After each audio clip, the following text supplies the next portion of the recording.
Hello, my name is Mike Milam, and I am honored to serve as Interim Minister of Music here at St. John's Episcopal Church. On behalf of the clergy, the staff, as well as the Music on the Corner Committee, Co-Chair Lisa McGregor and I wish to welcome you to this evening's concert. We eagerly anticipate the time when we will be able to safely return to live, in-person concerts. But, in the meantime, we are tremendously grateful for your support, which makes it possible for us to continue offering these performances virtually. We are pleased to present today's concert, Out of the Box, Unwrapping the Unsung and the Unknown, featuring collaborative pianists Rebecca Wallenborn and Richard Wroncy. Rebecca is a graduate of Hollins University and the University of Maryland College Park, and Richard is a graduate of the Eastman School of Music. They share an interest in exploring the music of lesser-known composers, and today's concert features some wonderful examples. I invite you to read more about Rebecca and Richard in the concert program, which is linked here below the video. Also in the program, you will find information about the upcoming concert on May 14th, which will round out our 21st season of Music on the Corner. A reminder that our concerts are funded solely by our patrons, and your contributions will help to support this series both now and into the future. For your convenience, an online donation link is offered here just below the video, and we thank you in advance for your generous support. Thank you again for joining us, and now it is my pleasure to welcome Rebecca Wallenborn and Richard Wroncy.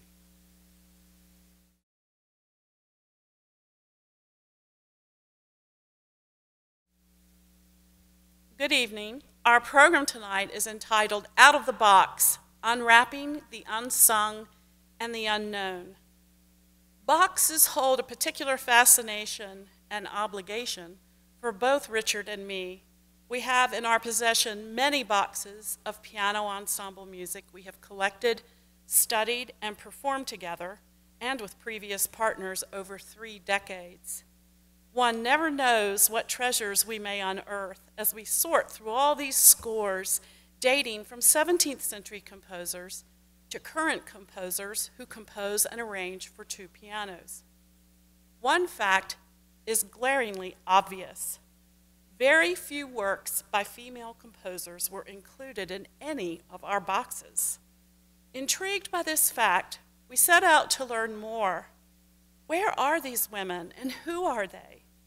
What and who inspired them? How did they confront and endure the obstacles they faced in their own creative processes? We unwrap a few of our discoveries for you tonight. We open with a set of pieces by the French 19th century composer Cécile Chaminade. Born in 1857, Cécile's talents for performing and composing were obvious from an early age. She studied privately with Paris Conservatory faculty, but was not allowed by her father to matriculate, an effort considered unbecoming for a woman.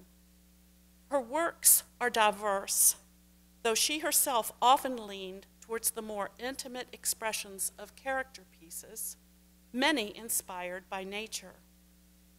Awarded France's prestigious Legion of Honor as its first female composer, she epitomized the popular musician throughout the US and France, where over 200 Chaminade clubs sprang up during the late 19th century in home parties featuring her music.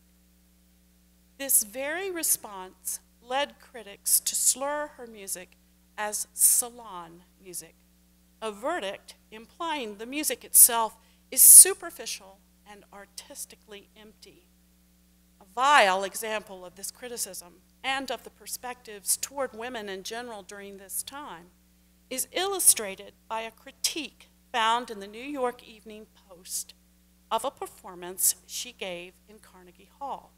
And I quote, "But on the whole, this concert confirmed the conviction held by many that while women may someday vote, they will never learn to compose anything worthwhile."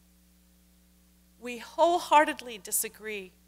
and embrace the words of French composer Ambroise Thomas, who announced Chaminade, composer of over 400 pieces in her 86 years, not as a woman who composes, but a composer who is a woman.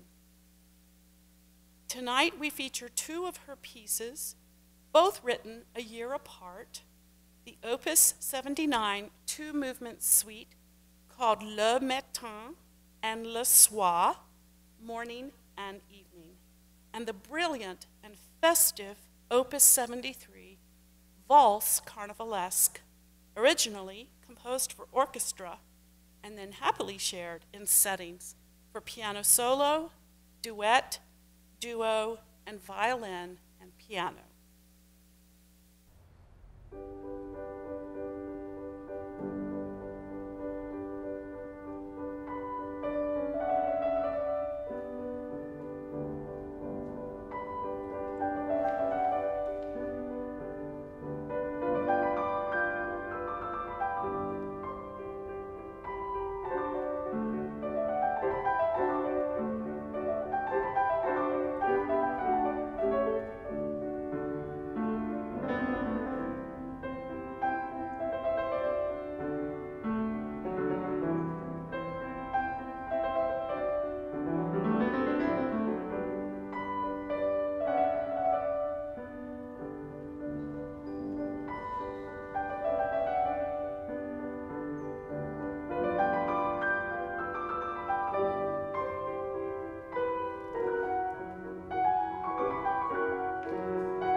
Libby Larsen, composer, philosopher, and speaker, is a prolific, award-winning composer of music for all instrumentation and voice. Born in Delaware in 1950, she grew up in Minnesota, where as a young student in Catholic school, learned Gregorian chant and solfege, inspiring her deep connection to rhythmic flexibility and freedom in music. Her classical training was flavored by her own parents' musical tastes for boogie-woogie and Dixieland styles. She describes her influences as teachers who have come to her from unexpected places in my musical life. They have been poets, architects, painters, and philosophers. The other way she really learns is by reading scores voraciously, from Chuck Berry to Witold Lutosławski. In addition, she notes that the rhythms of our own American language, speech, and living fuel and inspire her compositions. Her mission is to make a shape of sound in time and space in order to communicate what it's like to be alive. Ghost of Old Pianos is a 4-movement suite inspired by Libby's own travels passing through various concert venues and locations.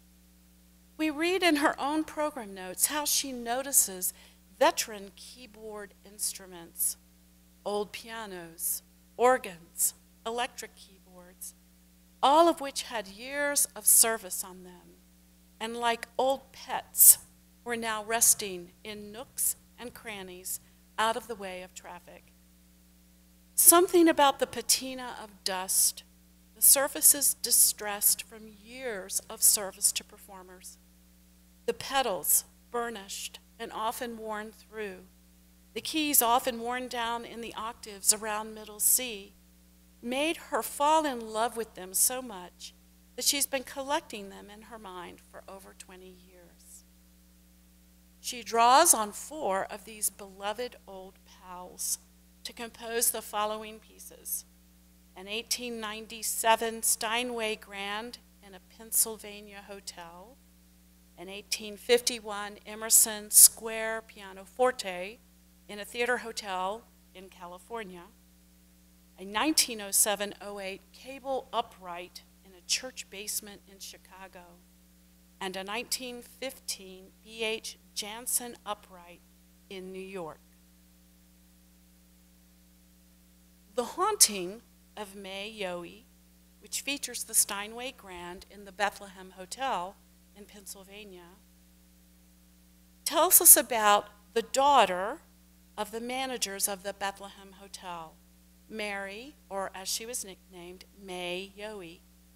As a girl in the mid-1800s, she often danced and sang for the hotel guest in the lobby, leading to a stage and operatic career in Paris, where she became famous and married Lord Francis Clinton Hope, owner of the Hope Diamond, which May proudly displayed around her neck. She was wooed away from Lord Hope by an American soldier and consequently suffered professional downfall. It is said that May can be seen and heard in the hotel as Larsen imagines her wafting about, her spirit carried on the melodies of both Puccini and Gounod.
In the Jenny Lind Theater, where the Emerson Square pianoforte is featured in San Francisco, Swedish soprano Jenny Lind toured America in 1950, taking the country by storm and sparking the American invention of celebrity product endorsements, everything from thimbles to umbrellas, furniture, and even towns were named for her.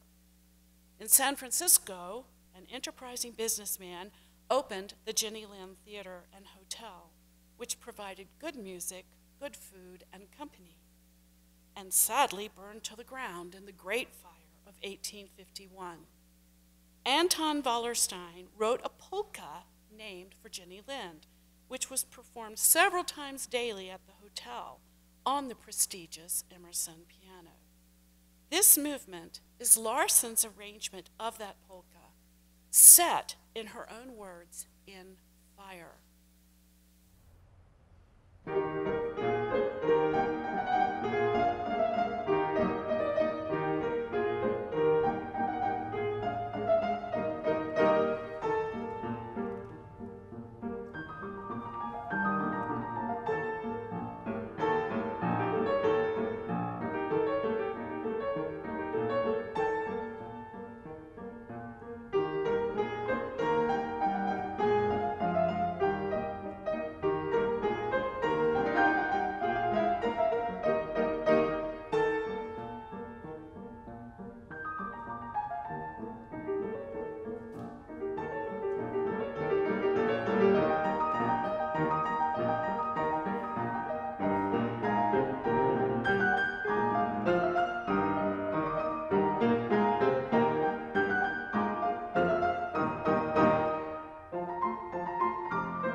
The Whole World, 1907-08 cable upright piano sitting forlornly in a church basement in Chicago, Illinois, quotes, "He's got the whole world in his hands," a traditional American spiritual.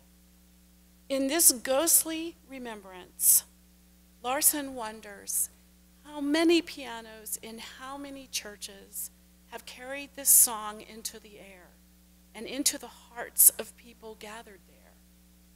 Imagine for yourself an old upright, missing keys, some keys barely working, a battered, stained cabinet and rickety bench, still playing this spiritual long after the church has closed its doors and the congregation has dissolved.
The B.H. Jansen Upright in North Hudson, New York, played everything from popular songs, drinking songs, military, glee club, and songs for all occasions during its life at the Last Chance Saloon of Frontier Town, where it once stood in North Hudson, New York.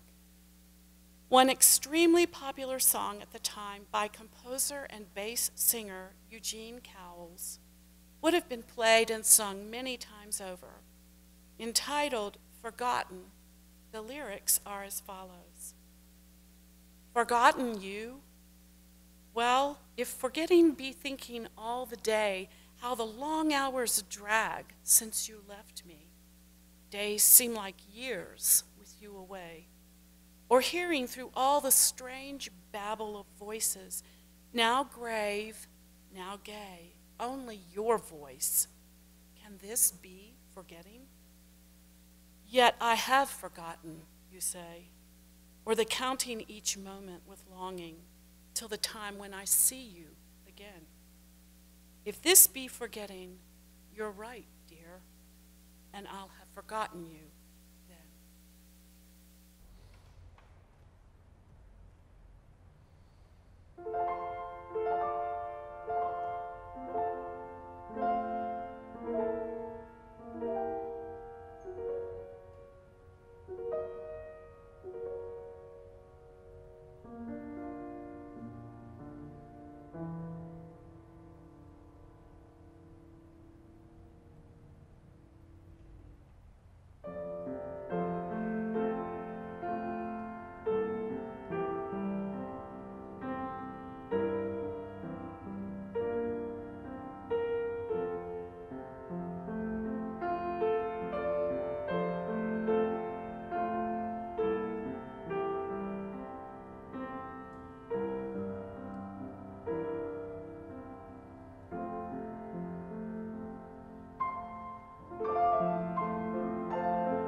Our last selection tonight features the Polovtsian Dances by Alexander Borodin, arranged by female composer and arranger Anne Allman Pope. Anne Pope lives in Chattanooga, Tennessee, where she teaches and performs as part of the designated Steinway Ensemble artists Kantorsky-Pope Piano Duo. Pope's arrangement of Russian composer Alexander Borodin's Polovtsian Dances features music from the exotic scene in Act 2 of the opera Prince Igor, based on a 12th century prince who fought against invading warrior tribes in Russia. The prince and his son become imprisoned by the Polovtsian leader Khan Konchak, who proudly entertains the captives with dances performed by his male and female slaves. Borodin, born in 1833, was a highly successful chemist, teacher, and very busy man who squeezed his composing into what leisure hours he had. In addition to his scientific activities, he was a fervent champion for the education of women, overseeing the development and establishment of many educational programs for them. His work on the opera endured over a 20-year period, and during yet another break from focusing on it, he died suddenly while attending a fancy dress ball in Russia. His colleagues Rimsky-Korsakov and Glazunov completed the opera and premiered it in the late 1800s. You will surely recognize one of its prominent themes, which was used in the Broadway musical Kismet, known from the opera as the Dance of the Gliding Maidens, and adapted into the song Stranger in Paradise, with lyrics by Robert Wright and George Forrest.